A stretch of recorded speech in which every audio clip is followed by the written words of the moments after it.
First graders. So for your second assignment for math, you are creating your own Polygon baby. So last week, Mrs. DeCenzo showed us her Polygon baby. And now I realized that you didn't get a chance to create one. And so that's what you're doing today. You will be using these polygons to create your baby. You can move them around and you can use these shapes for the body. So for example, I'm going to create my own polygon baby. So I might use this for the head and then this triangle.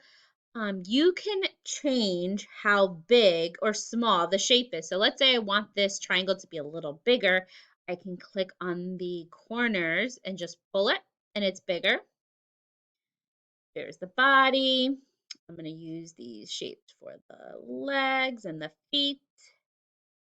I think I'll use this for the arms. Oops. There we go. And then there's my polygon baby. Now you can use any shapes you would like.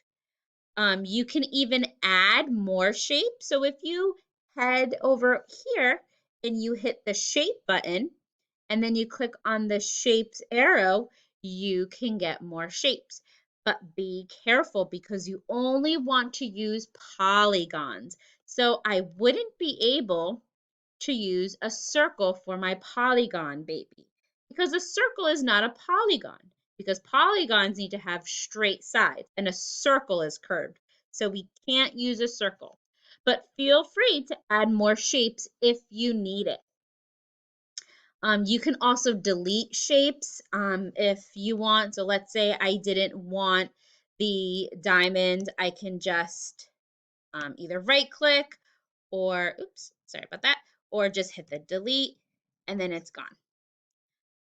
So it is completely up to you how you want to create your polygon baby.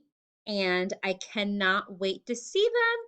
Be sure to hit the turn in button when you are done. All right, have fun, first graders.